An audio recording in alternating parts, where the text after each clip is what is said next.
দুনিয়ার জীবন কি জীবন, চোখের সামনে অহরহ এগুলো ঘটনা দেখছি আমরা। যাচ্ছে খুব সাদা আহ্লাদ করে, বর বিয়ে করতে যাচ্ছে, কার অ্যাক্সিডেন্ট, শেষ, ডেড।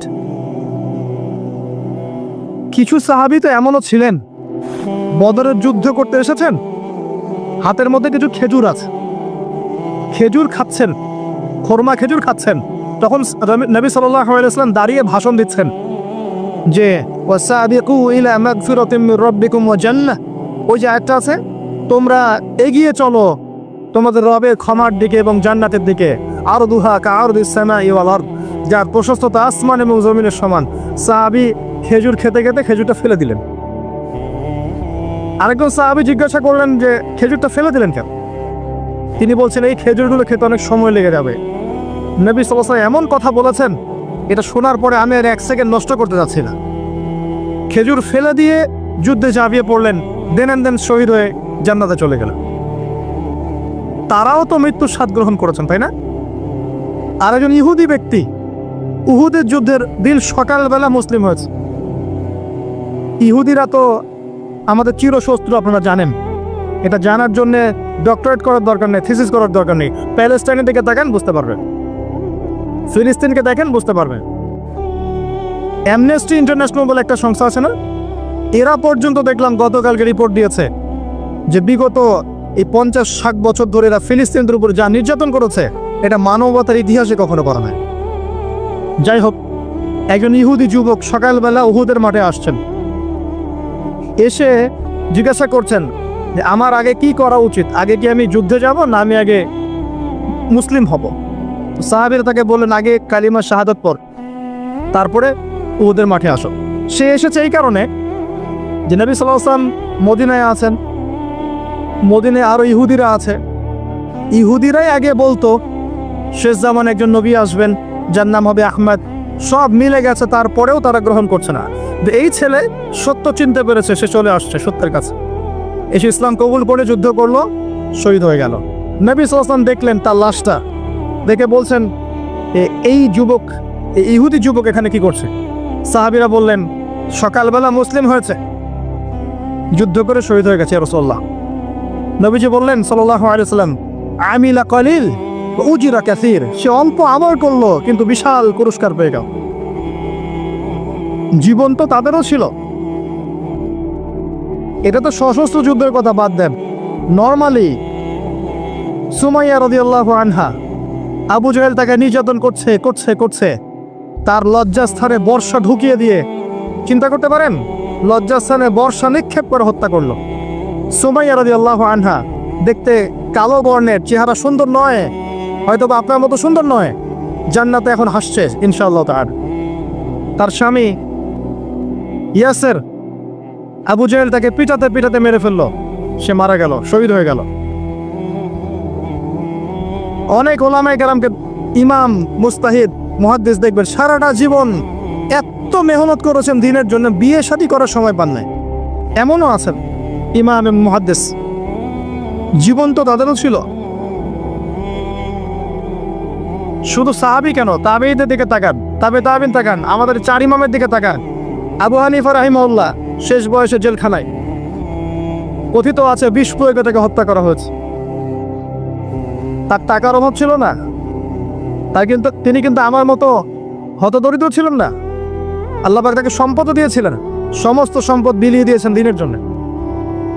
ইমাম শাফিঈ রাহিমাহুল্লাহ, তার দিকে তাকান। আহমদ বিন হাম্বল রাহিমাহুল্লাহ, তার দিকে তাকান। তাকে পিটানো হচ্ছে আর বাগদাদের রাস্তায় ঘোরানো হচ্ছে, কারণ সমাজের মানুষ ফতোয়া দিয়েছে একটা, তিনি ফতোয়া দিয়েছেন আরেকটা। ওই যে হিল্লা কথা আর ঠিকা বিবাহ নিয়ে আর কি, তিনি বলছেন ইলামু ইয়া আহলা বাগদাদ, হে বাগদাদের মানুষটা জেনে রাখো যে আমি কোশ্চিনকালেও এই প্রথাকে জায়েজ করলাম না, তোমরা চিনে রাখো যে আমার নাম আহমদ। জীবন তাদেরও ছিল। ইমাম মালিক রাহিমাহুল্লাহ, তাকে এত মার দেওয়া হয়েছিল, হাত বাঁধতে পারতেন না নামাজের মধ্যে, নামাজে হাত বাঁধতে পারতেন না। সাহাবীদের থেকে নেন, তাবেঈ থেকে নেন, তাবেঈ থেকে নেন, মুস্তাহিদ ইমাম থেকে নেন, দুনিয়ার জীবন তারাও কিন্তু ভোগ করেছেন আর আমরাও ভোগ করছি। আমাদের ভোগের সিস্টেমটা দেখেন, তাদের ভোগের সিস্টেমটা দেখেন। আমরা বাঁচছি দুনিয়ার জন্য, তারা বেঁচেছে পরকালের জন্য। আমরা দুনিয়ায় বাঁচছি দুনিয়ার জন্য, দুনিয়ার একটা চাকরি, একটা ব্যবসা, একটা পরিবার, একটা স্ট্যাটাস, বাড়ি গাড়ি, টাকা কড়ি, সম্পত্তি, এগুলোর জন্য। কিন্তু তারা বেঁচেছেন আল্লাহর জন্য, পরকালের জন্য। যে ব্যক্তি দুনিয়ার জন্য দুনিয়া করে, আল্লাহ পাক তাকে ইহকাল পরকাল দুটোই নষ্ট করে দিবে। যে ব্যক্তি পরকালের জন্য দুনিয়া করবে, আল্লাহ পাক তার দুনিয়া গুছিয়ে দিবেন, আখিরাতও গুছিয়ে দিবেন ইনশাআল্লাহ। প্রথম কথা হচ্ছে যে দুনিয়ার জীবনকে প্রাধান্য দেওয়া যাবে না। দুনিয়ার জীবনে প্রতিটা কাজ আপনি একটা উদ্দেশ্যই করবেন, সেটা হচ্ছে আল্লাহ সন্তুষ্ট। বিয়ে শাদী করেছি কেন? আল্লাহর জন্যে। পরিবার গঠন করেছি কেন? আল্লাহর জন্যে।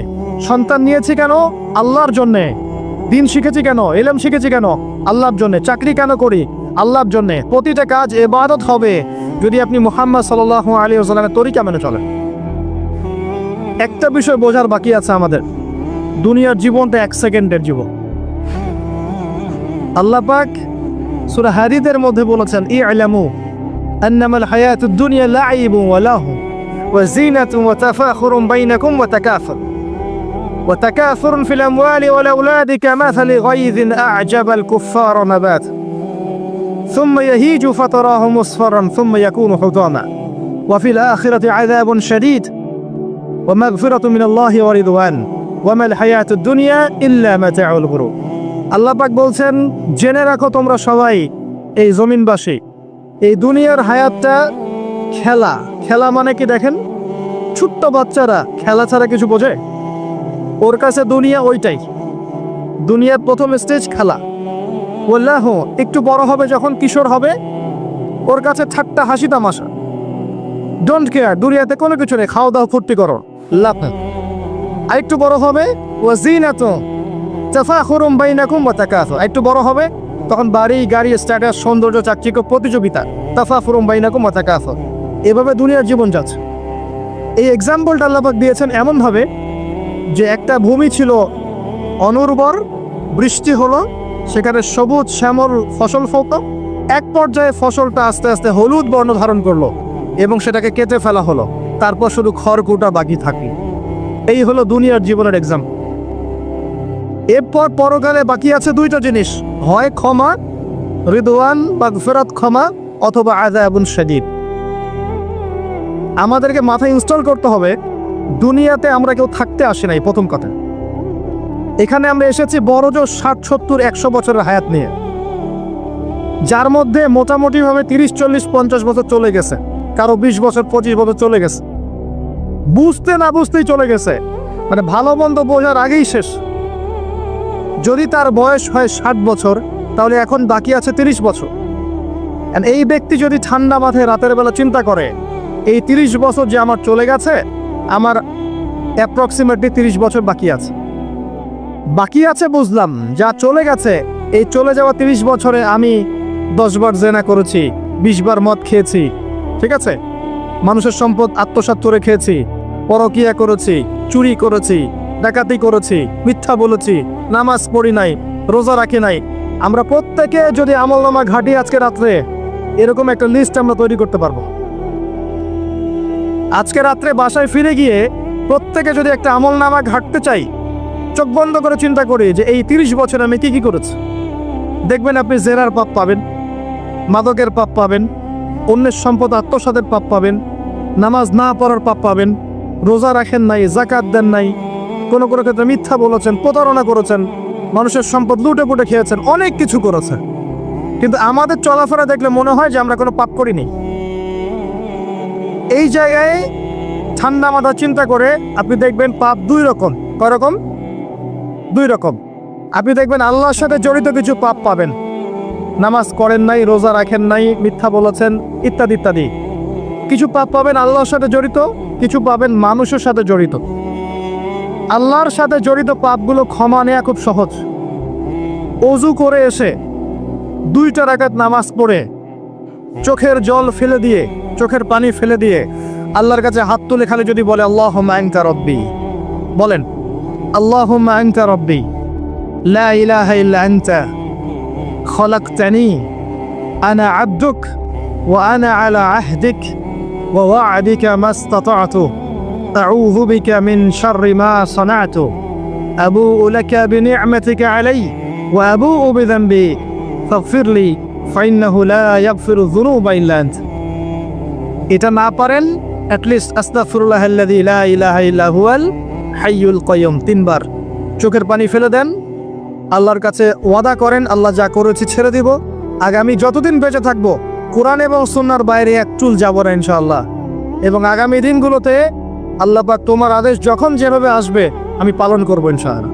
যদি আল্লাহ পাক মনের মধ্যে খুলুসিয়াত দেখেন যে তাওবাতান নাসুহা করছে, মন থেকে তওবা করছে, আল্লাহ পাক আপনার সমস্ত গুনাহগুলোকে নেকিতে কনভার্ট করতে পারে। আল্লাহ পাক শুধু গুনাহ মাফ করবেন তা নয়, আল্লাহ পাক গুনাহগুলোকে নেকি দিয়ে পরিবর্তন করতে পারে। আমি দলিল দিচ্ছি, ইল্লা মান তাবা, সূরা ফুরকান পড়ে দেখেন। তারা ব্যতীত যারা তওবা করলো, ওয়া আমানা ওয়া আমিলা আমালান সালিহা, এবং যারা ঈমান এনেছে এবং সৎ আমল করলো, উলাইকা ইউবাদদিলুল্লাহু সাইয়্যাতিহিম হাসানাত, আল্লাহ পাক এইসব মানুষের গুনাহগুলোকে নেকি দিয়ে পরিবর্তন করে দিবেন ইনশাআল্লাহ। আমাদের নবী মুহাম্মদ সাল্লাল্লাহু আলাইহি ওয়াসাল্লাম দিনে 70 বার, কোন বর্ণনা এসেছে 100 বার তওবা করতেন, 100 বার পড়তেন আস্তাগফিরুল্লাহ ওয়া আতুবু ইলাইহি, আস্তাগফিরুল্লাহ ওয়া আতুবু ইলাইহি। যার আগের কোনো পাপ নাই, পিছনের কোনো পাপ নাই, দিনে 100 বার তওবা করতেন। আমরা একটা রাত এভাবে চিন্তা করেছি যে আমার পাপ কি কি, আজকে রাতে গিয়ে চিন্তা করে দেখবেন আপনি একটা পাপে পরিপূর্ণ একটা আমলনামা পাবেন। এবার আপনি চিন্তা করেন যে আপনি যদি আগামী 30 বছর বাঁচেন বা 40 বছর বাঁচেন, এই সময়টাকে আপনি কিভাবে মূল্যায়ন করতে চান। প্রথম একটা মূলনীতি বলেছি, দুনিয়ার জীবনকে প্রাধান্য দেয়া যাবে না। ওয়া মা হাযিহিল হায়াতুদ দুনিয়া ইল্লা মাতাউল গুরুর, সম্পূর্ণ মরিচিকা দেখেছেন? দুনিয়ার জীবন যে কি জিনিস, যারা আল্লাহর পথে পরীক্ষার সম্মুখীন হয়েছে ওরা জানে, মানে কিচ্ছু না, মানে মুহূর্তে আল্লাহ পাক ইহকাল পরকালের ফয়সালা করে ফেলবে। আমরাও বুঝবো, এটা আমরা বুঝবো না এমন নয়। ইয়াং ছেলে রাস্তায় যাচ্ছে, বাইক নিয়ে খুব দাবরানি দিচ্ছে, আছে না, হঠাৎ অ্যাক্সিডেন্ট, ডেড, স্পট ডেড। এটা দুনিয়ার জীবনটা। সারা জীবন দুনিয়ার পিছনে ছুটেছে, শেষ বয়সে হতাশ, কিছুই পেলাম না, পাবে না, কারণ আল্লাহর পথে না চললে শেষ বয়সে গিয়েও কিছু পাবেন না। যন্ত্রণা, হতাশা, গ্লানি ছাড়া, তখন দেখবেন আত্মহত্যা করে শেষ, ডেড। একটা কথা বলছিলাম যে আপনি চলার পথে কোরআন সুন্নাহর প্রতিকূলে আমল, আকীদা, মানহাজ, মুআমালাত এগুলো দেখলে কি করবেন? কোরআন সুন্নাহকে অগ্রাধিকার দিবেন নাকি চলমান বিষয়কে অগ্রাধিকার দিবেন? ইবাদত করতে এসে দেখছেন আমলের নামে বেদাত চলছে, কি করবেন? বেদাতীদের সাথে আপোষ করবেন না কোরআন সুন্নাহয় ফিরে আসবেন? আপনি তাওহীদের ক্ষেত্রে দেখছেন মানুষ ইসলামের নামে শিরক করছে, এখন আপনি কি সংখ্যাগরিষ্ঠ মানুষকে অগ্রাধিকার দিবেন না কোরআন সুন্নাহর কাছে আসবেন?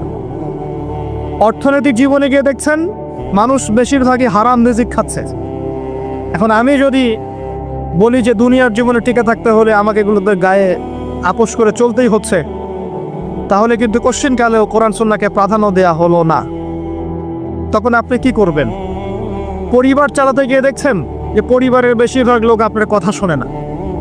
আপনি কোরআন এবং সুন্নাহকে দিয়ে পরিবার চালাতে চান, তারা পশ্চিমা সংস্কৃতি দিয়ে পরিবার চালাতে চান, হিন্দি সিরিয়াল দিয়ে, গান বাজনা, ডুগি তবলা এগুলো দিয়ে, বেনামাজি, নামাজ রোজার খবর নাই, তালিম নাই, ইসলামিক নৈতিকতা নাই, কিচ্ছু নাই, জীবনের কোনো উদ্দেশ্যই নাই। এরকম পরিবার নিয়ে আপনি চলছেন, কি করবেন? কাকে প্রাধান্য দিবেন? খুব ডিফিকাল্ট প্রশ্নগুলো কিন্তু, এবং এগুলো প্র্যাকটিক্যাল, এগুলো হচ্ছে। এখন চাকরি খুঁজতে গেছেন, আপনি দেখছেন যে ঘুষ না দিলে চাকরি পাচ্ছেন না, কি করবেন আপনি তখন? পড়াশোনা করতে গেছেন, ছেলে মেয়ের ফ্রি মিক্সিং, জেনা ছাড়া পড়াশোনাই করতে পারছেন না, কি করবেন তখন? ইউনিভার্সিটিতে গেছেন, ইউনিভার্সিটি পরিবেশগুলো দেখছেন, ইসলাম কোথায় আর ইউনিভার্সিটি কোথায়, কি করবেন আপনি তখন? প্রত্যেকটা জায়গায় আপনাকে সিদ্ধান্ত নিতে হবে যে আমি প্রতিটা জায়গায় কোরআন এবং সুন্নাহর সাথে আপোষ করব নাকি চলমান এই জাহিলিয়াতের সাথে আপোষ করব, কোনটা করব? বিশ্বাস করেন, যখন আপনি মনের মধ্যে এই চেতনা লালন করতে পারবেন এবং আল্লাহ আপনাকে হেদায়েত দিবেন যে হ্যাঁ, কোরআন সুন্নাহই সমস্ত সমস্যার সমাধান এবং এর মধ্যে আল্লাহ পাক প্রতিটা বিষয়ের সলিউশন নাজিল করেছেন, আপনি মেনে নেবেন, চলবেন, তখন আপনি বাধা পাবেন, প্রচুর বাধা পাবেন। প্রথম বাধা পাবেন আপনার পরিবার থেকে, এরপরে বাধা পাবেন আপনার সমাজ থেকে, বাধা পাবেন ধর্ম নেতাদের থেকেও, পরবর্তীতে বাধা পাবেন ফেরাউন নমরুদদের থেকে। কি করবেন?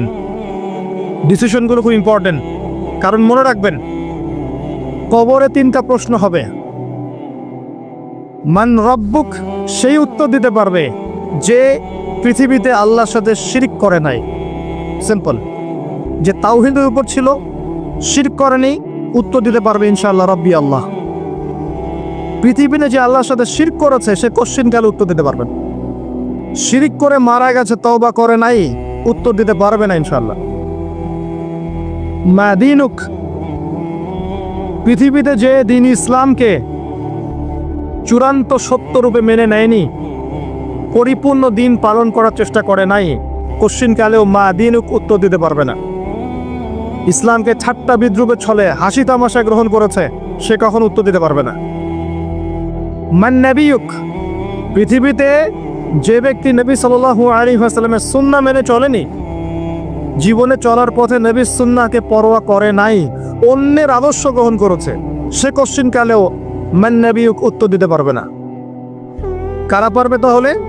1 নম্বর তাওহীদ পন্থীরা পারবে, 2 নম্বর যারা পরিপূর্ণরূপে ইসলাম পালন করেছে এরা পারবে, 3 নম্বর যারা মুহাম্মদ সাল্লাল্লাহু আলাইহি ওয়াসাল্লামের সুন্নাহর উপর টিকে ছিল এরা পারবে। ওয়ামা খালাকতুল জিন্না ওয়াল ইনসা ইল্লা লিয়াবুদুন, শুধুমাত্র ইবাদত করার জন্যই আল্লাহ পাক জিন এবং মানুষ জাতিকে সৃষ্টি করেছেন। আপনাকে আল্লাহ পাক এই হায়াতটা দিয়েছেন, এখন বাকি সময়টা চিন্তা করেন আগামী 30-40 বছর কিভাবে কাটাতে চান। দুনিয়ার জন্য বাঁচবেন না আল্লাহর জন্য বাঁচবেন? যদি আল্লাহর জন্য বাঁচতে চান, সর্বশেষ হেদায়েত আল কোরআন এবং সর্বশেষ নবী মুহাম্মদ সাল্লাল্লাহু আলাইহি ওয়াসাল্লাম, এর বাইরে কিচ্ছু নাই ভাই। সারা দুনিয়ার মানুষ মিলে যদি বলে যে কোরআন সুন্নাহর মধ্যে আছে সুদ হারাম কিন্তু সুদ হালাল, হালাল হালাল, কোশ্চিনকালে হালাল হবে না। সারা দুনিয়ার মানুষ একটা মাঝে যদি এসে বলে সুদ হালাল, সুদ ভালো, কোশ্চিনকালে হালাল হয়ে যাবে না, হারামই থেকে যাবে। সারা দুনিয়ার মানুষ যদি বলে পর্দা করার দরকার নাই, এটা সেকেলে সেকেলে সেকেলে, এটা সেকেলে হয়ে যাবে না, এটা ফরজ থেকে যাবে। কিচ্ছু নাই কোরআন সুন্নাহর বাইরে, কিচ্ছু নাই। যা আছে দেখছেন বোগাস, যার কোনো ভিত্তি নাই, মানুষের মন গড়া প্রবৃত্তির অনুসরণ। এখন আপনি যখন কোরআন এবং সুন্নাহর কাছে আসতে চাইবেন, তখন কিন্তু আপনি চতুর্দিক থেকে বাধা পাবেন। এই পথ চলাটা এত সহজ হবে না। হ্যাঁ, কাদের জন্য সহজ হবে? যারা প্রোটেস্ট্যান্ট মুসলিম হবে। কি মুসলিম? প্রোটেস্ট্যান্ট মুসলিম। এটা কেমন? মানে ওটাও ঠিক এটাও ঠিক, সুদ খেলেও হয় না খেলেও হয়, পর্দা করলেও হয় না করলেও হয়, নামাজ পড়লেও হয়, মাঝে মাঝে ছাড়লেও হয়, যাকাত দিলেও হয় না দিলেও হয়। মডারেট প্রোটেস্ট্যান্ট মানে কোরআন সুন্নাহয় যা আছে এগুলো খুব কঠিন মনে হয়, এটা মৌলবাদী মনে হয়, এগুলো মানলে তো এই যুগে চলা যায় না, এগুলো ওই যুগের জন্যে, এরকম ভার্সনে যারা চিন্তা করবে তাদেরকে কষ্ট পেতে হবে না। তারা দেখবেন কষ্ট না করেই দুনিয়ার জীবন কাটিয়ে দিচ্ছে, ওদের কোনো বাধা বিপত্তি আসবে না। আপনি যখন কোরআন সুন্নাহকে আঁকড়ে থাকবেন, কেমন করে আঁকড়ে থাকবেন? মারির দাঁত দিয়ে কামড়ে থাকবেন, নবীজি বলেছেন। মারির দাঁত দিয়ে কামড়াতে বলেছেন, সামনের দাঁত দিয়ে কামড়ালে ছুটতে যাবে, টান দিলে ছিঁড়ে যাবে। মারির দাঁতে কামড় দিলে, টান দিলে সহজে ছিঁড়বে না। এভাবে থাকলে আপনার মাথা আসবে। এখন আপনার সামনে দেখবেন আপনি কিছু ফিতনা এবং কিছু সলিউশন। আপনি নিয়াত করেছেন যে আপনার যে গুনাহগুলো হয়েছে এগুলো থেকে আপনি তওবা করবেন, ইনশাআল্লাহ আগামী দিনগুলো আপনি কোরআন এবং সুন্নাহ অনুসারে চলবে। এই কথা সাথে একমত আছেন তো? এখন চলতে গিয়ে দেখবেন যে আপনি কিছু স্পষ্ট বিষয় দেখতে পারবেন যেগুলোর সাথে আসলে কোরআন সুন্নাহর খুব একটা মিল পাওয়া যাবে না। আপনি দেখবেন স্পষ্ট শিরক করছে মুসলিমরা, আপনি দেখবেন স্পষ্ট বিরাট করছে, আপনি দেখবেন হারাম খাচ্ছে। মুসলিম যুবকরা মাদক, পর্নোগ্রাফি, জেনা, ফ্রি মিক্সিং, আপনার জুয়া, ক্যাসিনো, এই যে আপনার টিকটক প্রজন্ম, এগুলো নিয়ে ব্যস্ত আছে। আপনি স্পষ্ট দেখবেন মেয়েরা বেহায়ের মতো ঘুরে বেড়াচ্ছে। আপনি স্পষ্ট দেখবেন যে আপনি হালালে থাকলে চাকরি পাচ্ছেন না। আপনি স্পষ্ট দেখবেন পরিবারের লোকজন কথা শোনে না। আপনি এমনও দেখবেন ওলামায়ে কেরামের মাঝে ঐক্য নাই, এমন দেখবেন। আপনি এমনও দেখবেন যে মানুষ দিনকে দুনিয়ার বিনিময়ে বিক্রি করে দিচ্ছে।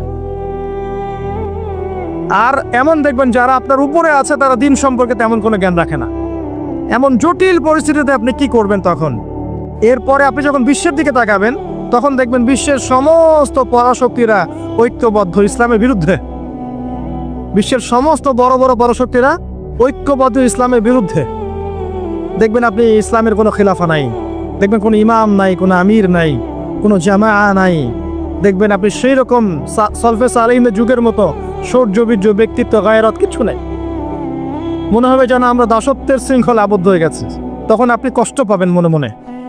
আপনার মধ্যে ইমান থেকে থাকলে আপনি কষ্ট পাবেন, ভিতর থেকে কষ্ট ফিল করবেন।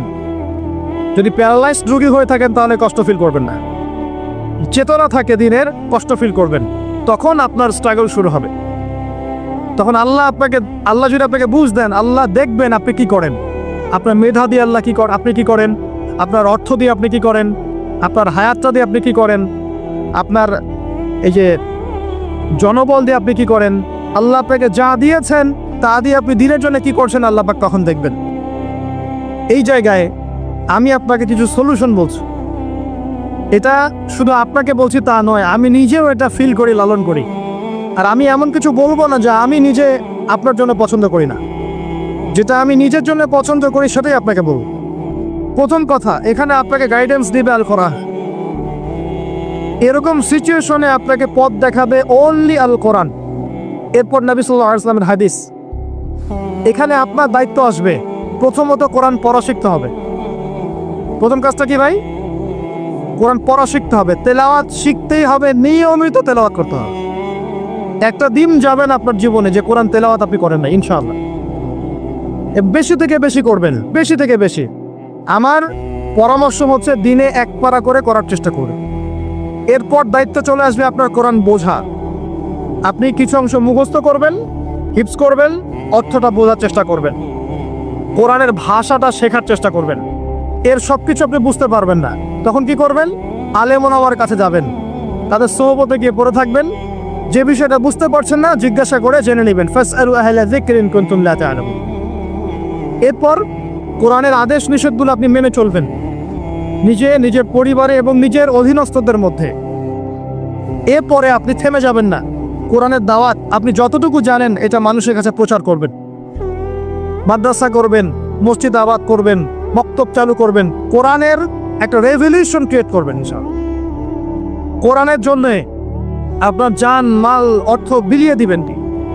ওই একটা ছোট্ট কাজ দেখবেন পরকালে জান্নাতে যাওয়ার ওসিলা হয়ে গেছে ইনশাআল্লাহ। তারপর আপনি সুন্নতকে পাবেন। ওই সুন্নতের উপরে আপনার 24 ঘন্টাকে সাজাবেন। দিন রাত প্রতিটা আমল আপনি সুন্নাহ অনুযায়ী করার চেষ্টা করবেন। এরপরে গিয়ে আপনার দায়িত্ব আরো বাড়বে। এরপর দায়িত্ব চলে আসবে উম্মাহ কেন্দ্রিক। আপনার তাজকিয়া অর্জন করতে হবে, আত্মশুদ্ধি অর্জন করতে হলে সবসময় পরকালের ফিকির করতে হয়, মৌতের স্মরণ করতে হয়, বেশি বেশি কোরআন তেলাওয়াত করতে হয়, এতিমের মাথায় হাত বোলাতে হয়, আপনার সাদাকা বেশি বেশি করতে হয়, মাঝে মাঝে রোজা রাখতে হয়। এগুলো করতে থাকলে আল্লাহর জিকির বেশি বেশি করতে হয়, আল্লাহর ধ্যান করতে হয়, আল্লাহকে ডাকতে হয়, দোয়া করতে হয়, আত্মশুদ্ধি অর্জন হবে। একই সাথে আপনার অন্তর থেকে হিংসা, বিদ্বেষ, এই যে গীবত, রিয়া, অহংকার, সমালোচনা, সংস্কৃতি দূর করতে হবে। মনের মধ্যে অহংকার, হিংসা, বিদ্বেষ থাকলে আল্লাহর নূর পাওয়া যাবে না, তখন তাজকিয়া অর্জন হবে না। আমরা প্রত্যেক দিন নামাজে বলি, সবাই বলি, ইমাম, মুক্তাদি সবাই বলি, গায়রিল মাগদুবি আলাইহিম ওয়ালাদ-দাল্লিন। মনে আছে? এখানে নবীজিকে প্রশ্ন করা হচ্ছে, ইয়া রাসূলুল্লাহ, মাগদুব কারা, দল্লিন কারা? আমরা যে বলি নামাজে, আল্লাহ আমাকে মাগদুবের পথ থেকে বাঁচাও, দল্লিনের পথ থেকে বাঁচাও, ইহদিনাস সিরাতাল মুস্তাকিম, সরল পথ দেখাও। তো ইয়া রাসূলুল্লাহ সাল্লাল্লাহু আলাইহি ওয়াসাল্লাম, এই মাগদুব কারা আর দল্লিন কারা? নবীজি বলছেন, এক বাক্যে বলছেন, শোনো, আল মাগদুব হচ্ছে হুমুল ইয়াহুদি, তারা হচ্ছে ইহুদি জাতি। কারা? ইহুদিরা কোথায় আছে এখন? হ্যাঁ, নামটা পড়ে থাকবে তো। আচ্ছা, ও কিন্তু আমার শক্তিশালী, আর ওরাই কিন্তু দাজ্জালকে অনুসরণ করবে, এটা মাথায় রাখেন। আচ্ছা, আর অনেকদিন বলছি দাজ্জাল বিশ্ব শাসন করবে, মানে কি? বিশ্বের প্রত্যেকটা ডিপার্টমেন্ট শাসন করবে। বিশ্বের প্রত্যেকটা department, politics, economics, finance, world affairs, আপনার মিডিয়া, প্রযুক্তি এবং অস্ত্রশস্ত্র সব কিছু ওর নখদর্পণে থাকবে। সব কিছু না হলে সে বিশ্ব শাসন করতে পারবে না, সম্ভব না। কেউ যদি বিশ্বের অর্থনীতি নিয়ন্ত্রণ করতে না পারে, সে কি বিশ্ব শাসন করতে পারবে? এই শ্রীলঙ্কা কি বিশ্ব শাসন করতে পারবে? পাকিস্তান পারবে? পাকিস্তান কয়দিন পর দেউলিয়া হয়ে যাবে। পাকিস্তান কয়দিন পর কি হবে? দেউলিয়া হয়ে যাবে। হ্যাঁ, ওদেরকে দেখে যদি আমরা শিক্ষা না নেই, তাহলে আমাদের কপালেও খারাপই আছে। ওইটা বললাম, ওদেরকে দেখে যদি আমরা শিক্ষা না নেই, তাহলে আমাদের খরিও তো খারাপ আছে। আল্লাহ হেফাজত করুন বলি আমিন। তো যেটা বলছিলাম, বিশ্ব শাসন করতে হলে বিশ্বের সব ডিপার্টমেন্ট শাসন করতে হবে, কি হবে না? হবে। এখন আমরা সূরা ফাতিহায় পড়ি, গায়রিল মাগদুবি আলাইহিম, আল্লাহ তুমি আমাদেরকে ইহুদিদের পথ থেকে বাঁচাও। ওয়ালাদ দল্লিন, দল্লিন মানে নবীজি বলছেন হুমুন নাসারা, তারা হলো ওই নাসারা বা খ্রিস্টান জাতি যারা বলে যে আল্লাহর সন্তান আছে। বলেন হাউস, আল্লাহ পাকের সন্তান আছে?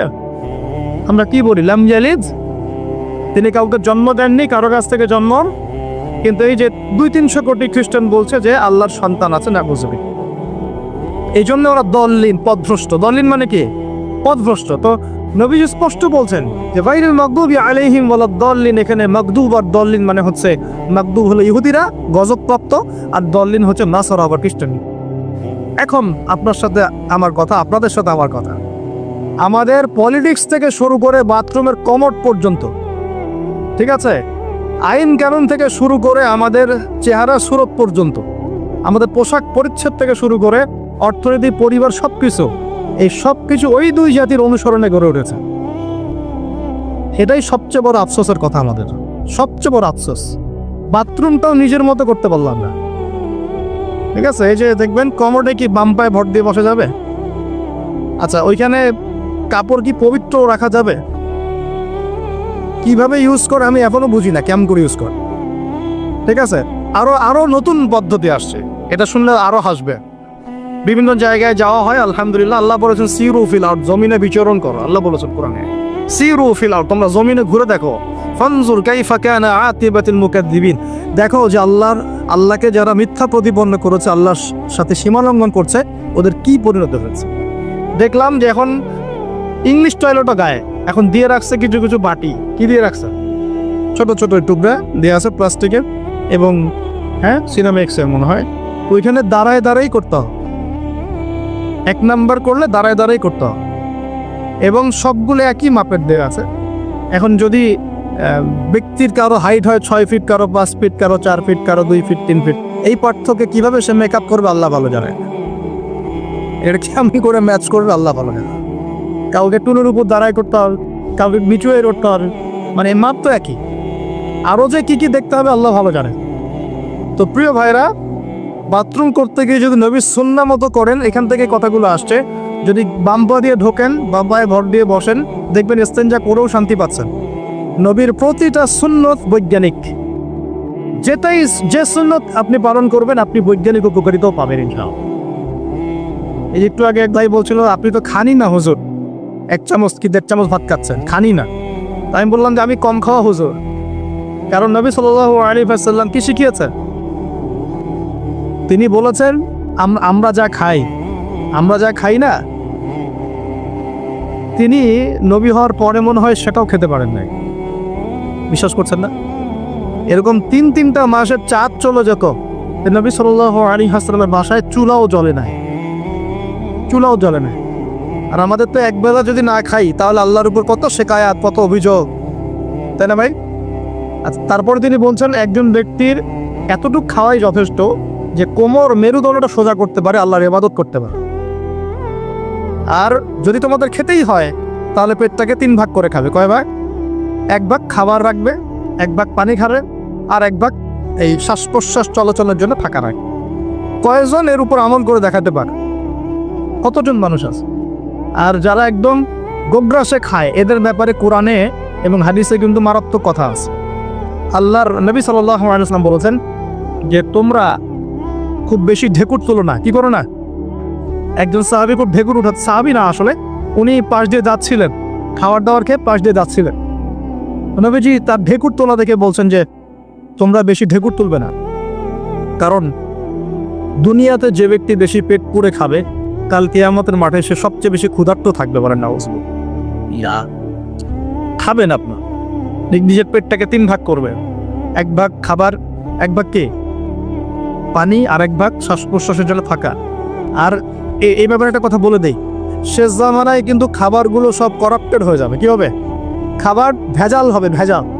এটা দলিল সূরা কাহাফে আছে, আমি এটা ব্যাখ্যা করবো না, আছে আমি ব্যাখ্যা করবো না, শুধু ইন্ডিকেশন দিচ্ছি। 309 বছর ঘুমিয়েছিলেন আসহাবুল কাহফ। কত বছর? 309 বছর ঘুম থেকে উঠেই তারা প্রথম যে অনুভবটা করেছেন সেটা হলো তারা ক্ষুধার্ত। তারা কি ক্ষুধার্ত? দেখেন 309 বছর পর যদি আপনি ঘুম থেকে ওঠেন, আপনার কাছে এই দুনিয়াটা আজীব মনে হবে, হবে না? কিন্তু ওনারা ক্ষুধার্ত, পকেটে কিছু মুদ্রা ছিল, যেই মুদ্রাগুলোর মান 309 বছরও কমে যায় নাই। কমে গিয়েছে না। এখন আপনি আপনার মুদ্রা নিয়ে ঘুমান 300 বছর, দেখেন তারপর কি হয়। কি হবে? টাকা থাকবো না যাইব গা? আচ্ছা, তারপরে শুনেন, এরপরে উঠেই তারা বলছে ফালিয়ানজুর আইয়ুহা আজকা তুআমা, এই মুদ্রাগুলো দিয়ে বাজারে কাউকে পাঠাও, তোমাদের 9 জন 10 জনের মধ্যে একজনকে বাজারে পাঠাও।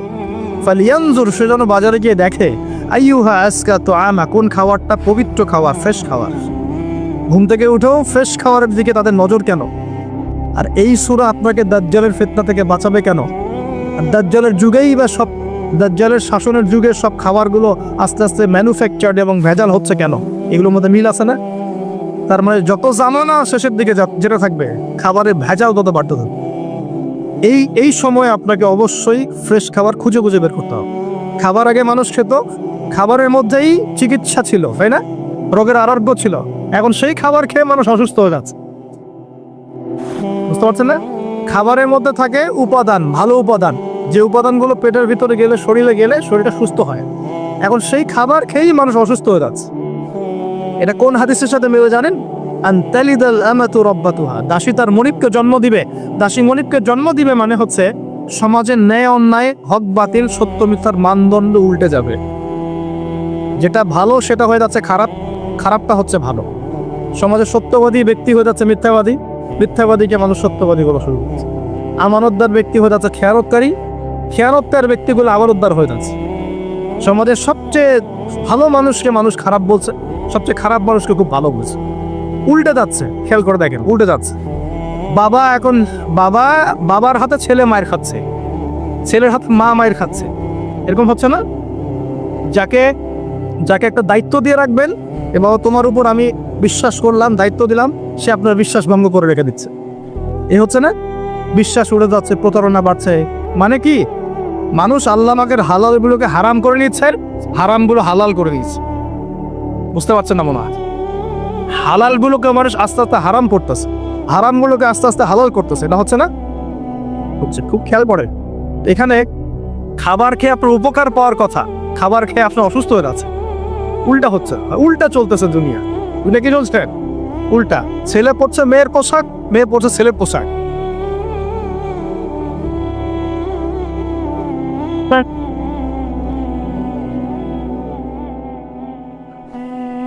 বিসমিল্লাহির রহমানির রহিম।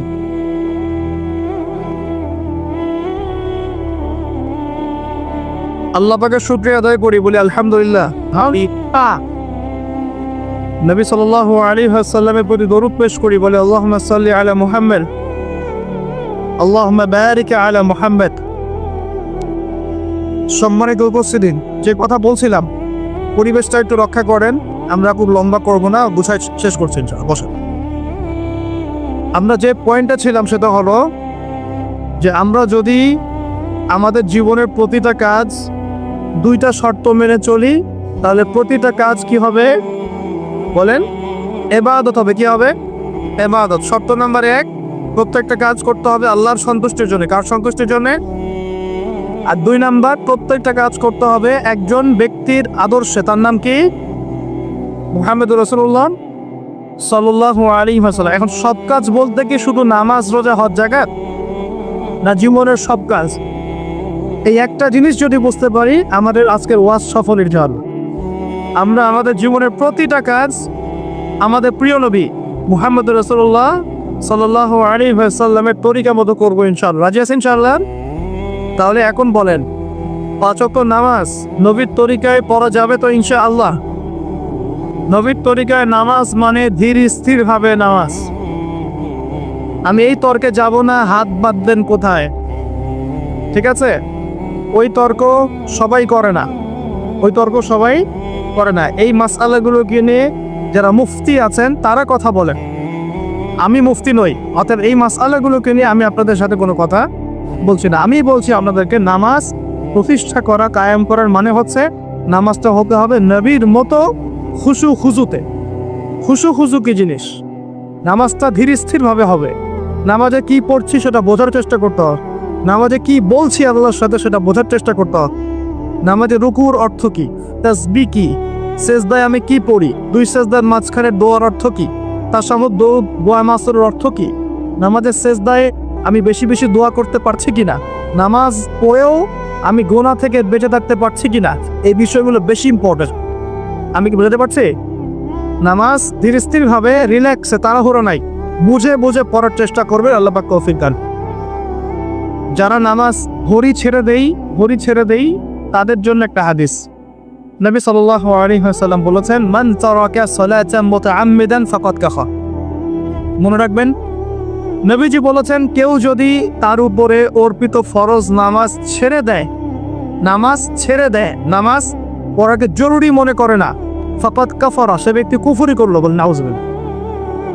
নামাজকে ছাড়বো ভাই ইনশাআল্লাহ? আল্লাহ পাক এবারে সবাইকে 5 ওয়াক্ত নামাজি বানিয়ে দেন বলি আমি। এবং রমজান মাস আসার আগেই নামাজের স্পিড আবার ঢুকতে হবে, পারবো ইনশাআল্লাহ? আল্লাহ আমাদের সবাইকে কবুল করুন বলি আমিন। এবং রমজান মাসে সুস্থতার সাথে রোজা রাখার তৌফিক দান করুন। হ্যাঁ, রমজানের শব্দটা যখন এসেই গেল, আর দুটো কথা বলি। রমজান মাসের সবচেয়ে বড় বৈশিষ্ট্য হচ্ছে এই মাসে আল্লাহ পাক কোরআন নাজিল করেছেন। কি করেছেন? এখন সারা বিশ্ব জুড়ে একটা ইস্যু চলছে না, কোরআন ইস্যু, কোরআন পুড়িয়ে দেয় ইস্যু, ঠিক আছে? যে কোরআন পুড়িয়ে দিয়েছে, আমার দৃষ্টিতে তার চেয়ে বড় অধম সেই ব্যক্তি যে মুসলিম পরিবারে জন্মগ্রহণ করেও কোরআন তেলাওয়াত করা শেখে না। হয়তো আমার কথা বুঝতে পারছেন।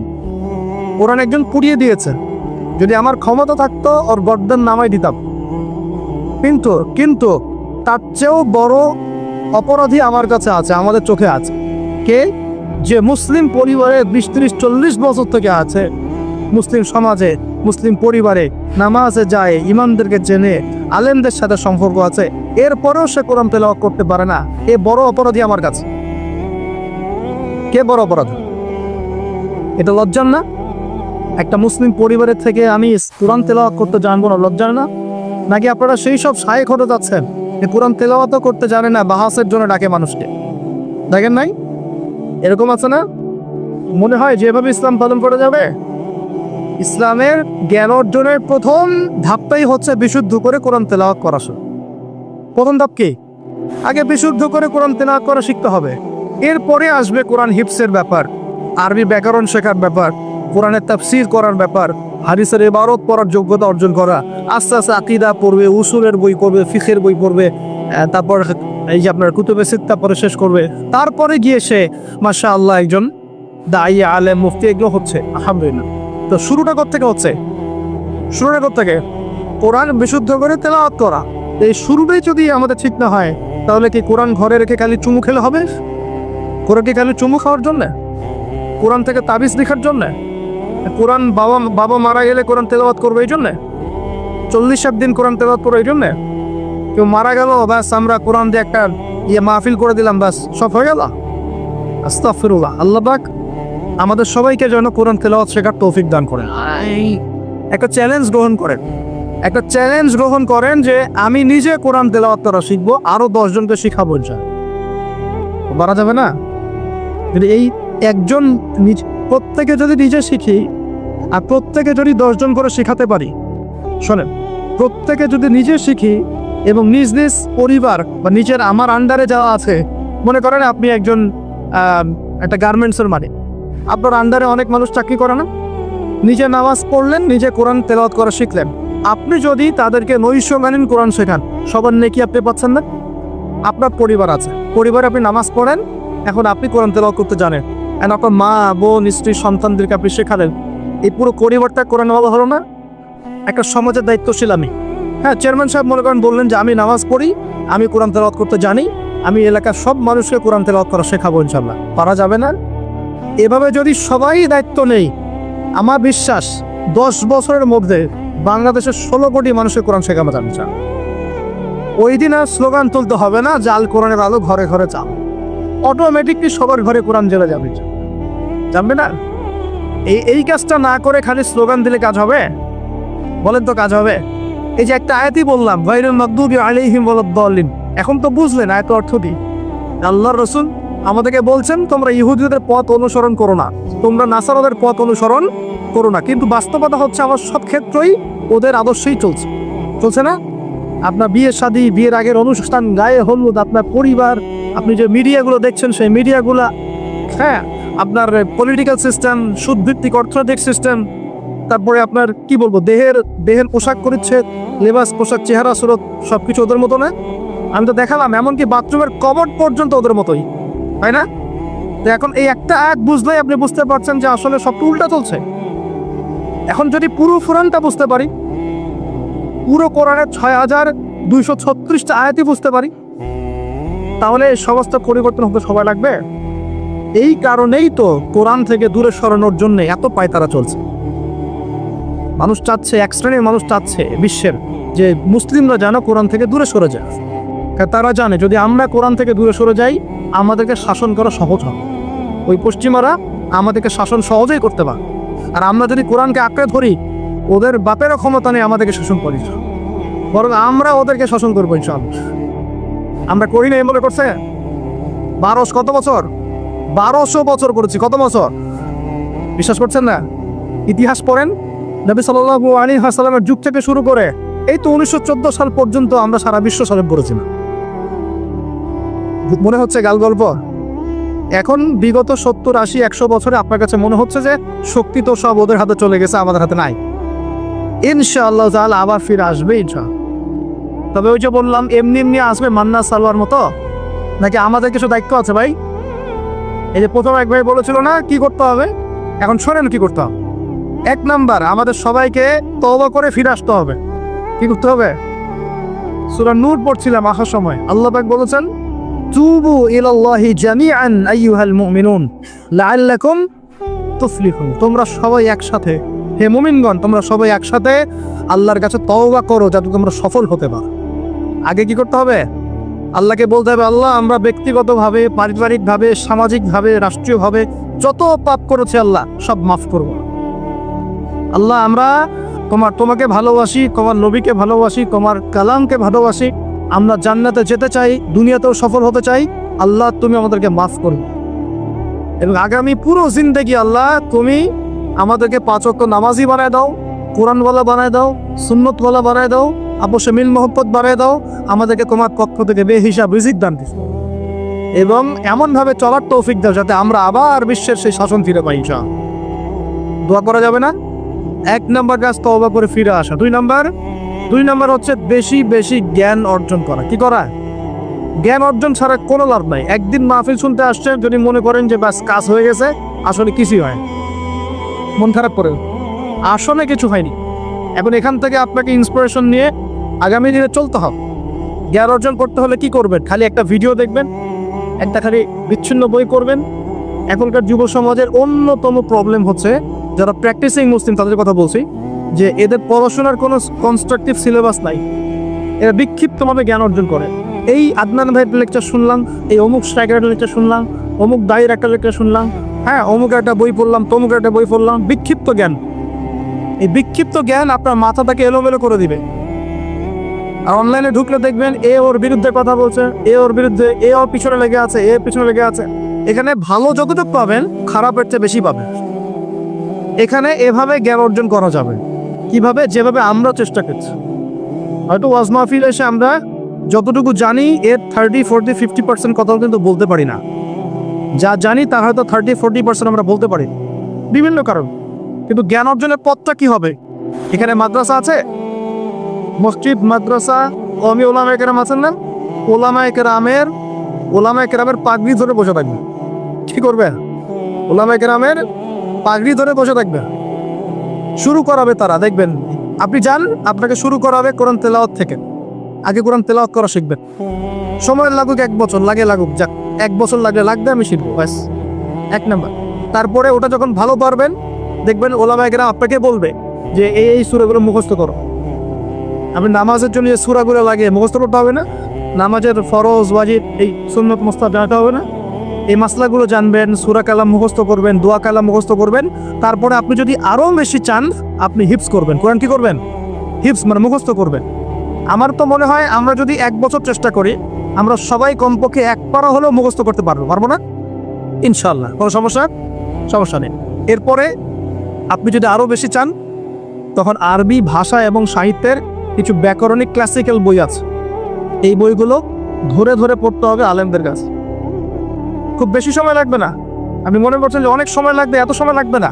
আপনার মেধা যদি শার্প হয়, এটা ডিফার করে। কারো মেধা খুব শার্প, কারো মেধা অল্প নিতে পারে।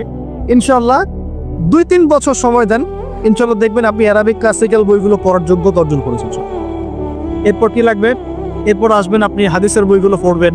আস্তে আস্তে আপনি তাফসির অনুবাদগুলো কিনবেন। এখন তো হাদিসের বইগুলো বাংলায় অনুবাদ হয়ে গেছে। অনেক তাফসির বাজারে চলে আসছে। এই তাফসির পড়লে আপনি মুফাসসির হয়ে যাবেন, মুহাদ্দিস হয়ে যাবেন, এটা বলছি না, কিন্তু অ্যাটলিস্ট আপনি কোরআন তো জানতে পারবেন। এর মধ্যে যেগুলো বুঝবেন না, আবার আলেমের কাছে যাবে, ওস্তাদ এটা বুঝতে পারলাম না।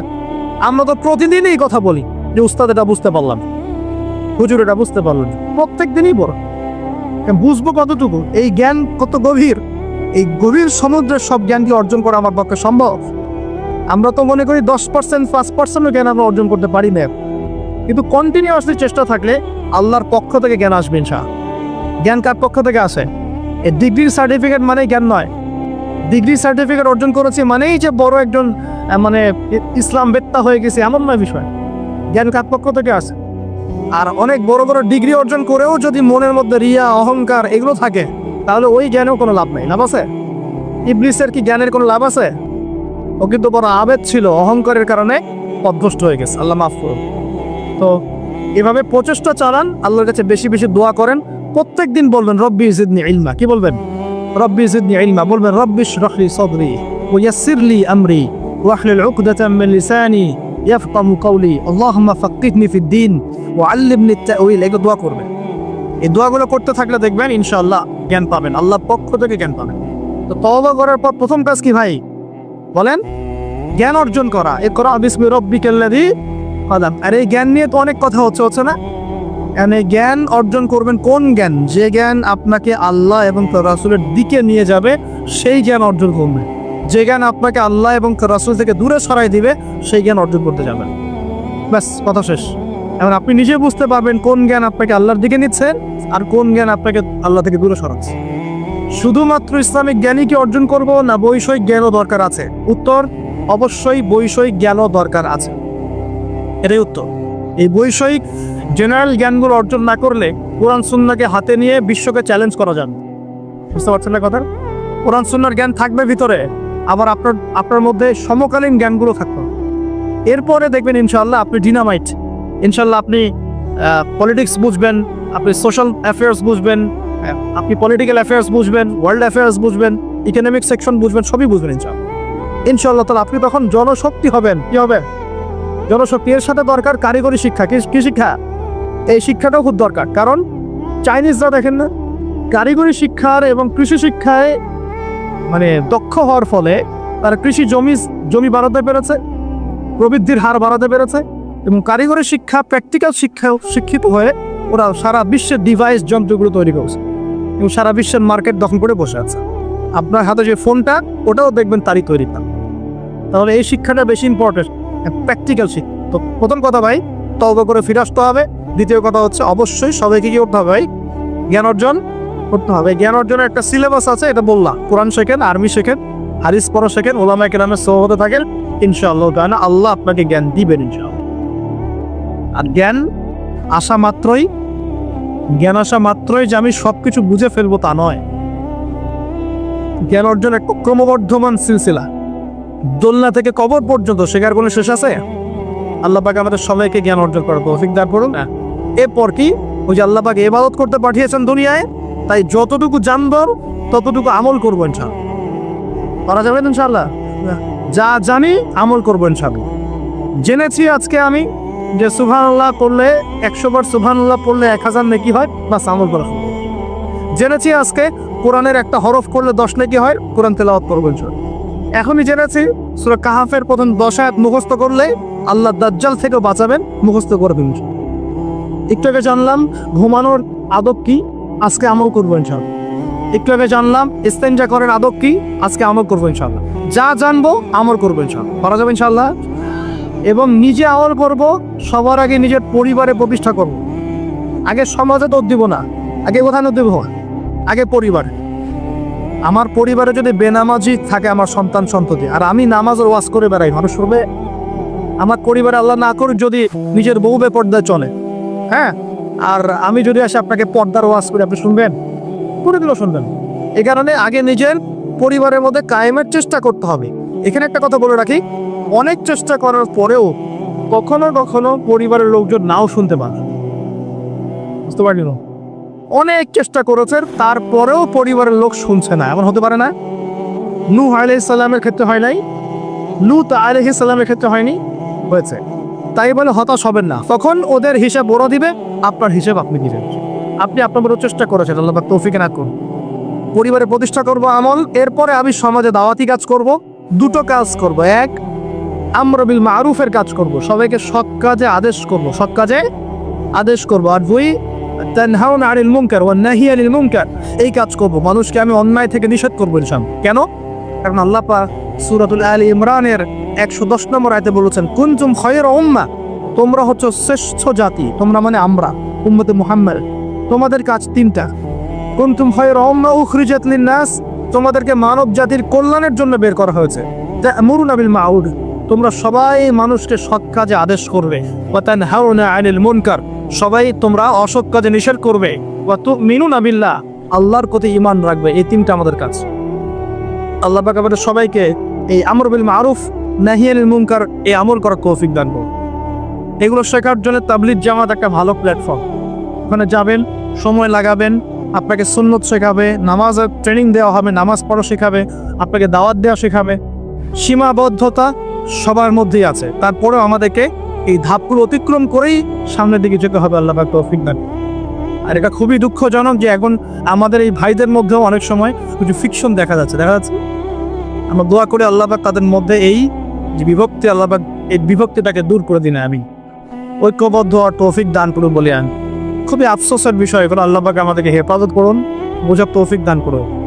ওয়া'তাসিমু বিহাবলিল্লাহি জামিআন ওয়া লা তাফাররাকু, আল্লাহ বলছেন তোমরা সবাই আল্লাহর রজ্জু একসাথে ধরো, ঐক্যবদ্ধ হবে, দলে দলে বিভক্ত হয়েও না। এই ছোটখাটো বিষয়গুলোকে নিয়ে আমরা আস্তে আস্তে 73 দল তো কত আগেই হয়ে গেছে, এখন 73,000 দল হয়ে গেছে আল্লাহ মাফ। কিন্তু এটা আমাদের জন্য ক্ষতির কারণ নেই। এগুলোকে উস্কে দিবেন না, বরং তাদের মধ্যে মিউচুয়াল করার চেষ্টা করতে হবে। আল্লাহ পাক তৌফিক না। তো প্রিয় ভাইরা, আমরা আমর বিল মারুফ নাহি আনিল মুনকারের কাজ করব এবং পাশাপাশি পারিবারিক আদর্শ ঠিক করব, আর অবশ্যই হালাল খাওয়ার চেষ্টা করবো ইনশাআল্লাহ। নিজেদের যে প্রতিভা আল্লাহ পাক দিয়েছেন, কাউকে ক্ষমতা দিয়েছেন, কাউকে অর্থ দিয়েছেন, কাউকে বলার যোগ্যতা দিয়েছেন, কাউকে লেখার যোগ্যতা দিয়েছেন, ঠিক আছে? যাকে আল্লাহ পাক যা দিয়েছেন আল্লাহর পক্ষ থেকে, এটাকে দিনের কল্যাণে কাজে লাগানোর চেষ্টা করবো ইনশাআল্লাহ তাআলা।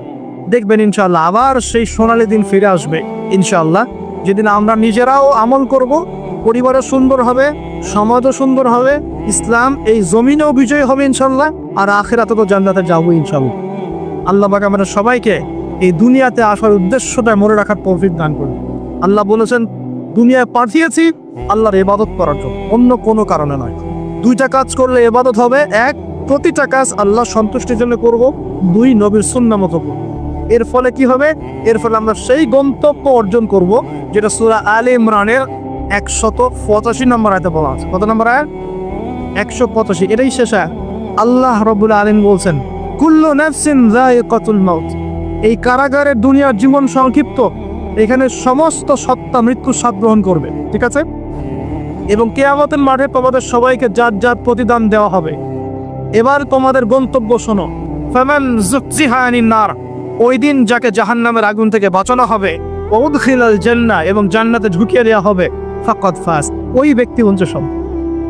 This is the real definition of success. কথা বুঝতে চেষ্টা করেন, এটা হচ্ছে the real and final destination and definition of success. এটা সাফল্যের সবচেয়ে সেরা এবং কি বলবো, চূড়ান্ত সাফল্যের সংজ্ঞা।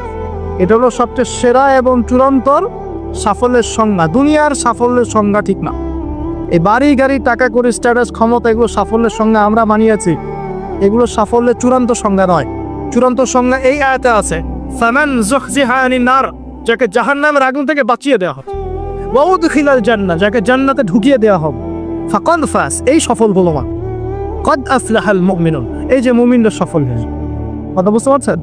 অতএব সাফল্যের সংজ্ঞা আমাদেরকে শেখানো হয়, এটা চূড়ান্ত সংজ্ঞা নয়, ওইটাই সাফল্যের চূড়ান্ত সংজ্ঞা।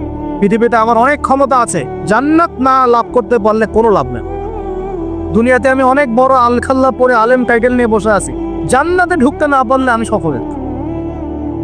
দুনিয়াতে আমাকে মানুষ অনেক বড় কিছু বলছেন, এই মুফাসসিরে কোরআন, হাবি জাবি ইত্যাদি ইত্যাদি, এগুলোর সাথে আমার কোনো সম্পর্ক নেই। আমরা তালেবে ইলম, জ্ঞানের ছাত্র, জান্নাতে ঢুকতে না পারি এগুলো কিছুই না মাটি। দুনিয়াতে আপনাকে অনেক বড় অর্থনীতিবিদ বলা হচ্ছে, বুদ্ধিজীবী, বিশাল কিছু, আপনি একদম ক্ষমতাধর, বিশ্ব নেতা, জান্নাতে ঢুকতে না পারলে আপনি ব্যর্থ।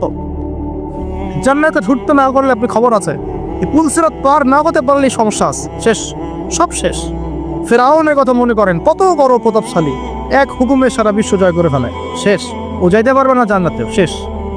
আর এখানে একজন ভ্যান চালক বেচারা 5 ওয়াক্ত নামাজ পড়ে, রমজান মাসে রোজা রাখে, সাধ্যমতো দান সৎকা করে, হালাল খায়, মরে গেলে যদি জান্নাতে চলে যায় ও সফল ইনশাআল্লাহ। একজন মুদির দোকানদার, কৃষক, আমাদের এই মিসকিন ভাই, গরিব মানুষ, কৃষি কাজ করে খায়, ব্যবসা করে খায়, ঠিক আছে? মানুষ ভালো মন্দ মনে করে না, মানুষ মনে করে সমাজের কোনো স্ট্যাটাস নাই, দাম নাই, ওর কথা কেউ শোনে না, ও বিয়ের প্রস্তাব দিলে কেউ গ্রহণ করে না, মরে গেলে যদি জান্নাতে যায় ও সফল ইনশাআল্লাহ। আল্লাহ পাক আমাদের সবাইকে কথা বলা বোঝার তৌফিক দান করুন। দুনিয়াতে এসেছি আল্লাহর ইবাদত করার জন্যে। এই দুনিয়ার জীবনটা চিরস্থায়ী নয়। এখানে রোল মডেলকে মুহাম্মদ রাসূলুল্লাহ সাল্লাল্লাহু আলাইহি ওয়াসাল্লাম কি কনস্টিটিউশন ফলো করব, কোরআন এবং সুন্নাহ। কে রোল মডেল? আমাদের প্রিয় নবী। কিভাবে আমল করব? 2টা শর্ত মেনে, আল্লাহ সন্তুষ্টির জন্য 2 রাসূলের তরিকা অনুযায়ী। কোন কাজ ইবাদত? জীবনের সব কাজই ইবাদত যদি রাসূলের তরিকা মতো হয়। এখন যদি এই শর্তগুলো পূরণ করতে পারি, তওবা করি, জ্ঞান অর্জন করি, হালাল খাই, পরিবার করি, দাওয়াতি কাজ শুরু করি এবং ইসলামকে আল্লাহর জমিনে প্রতিষ্ঠার চেষ্টা করি, ইনশাআল্লাহ তাআলা ইসলাম আমাদেরকে সহই, ইসলাম দুনিয়াতেও বিজয়ী হবে ইনশাআল্লাহ, আর আমরাও পরকালে জান্নাতে যাব।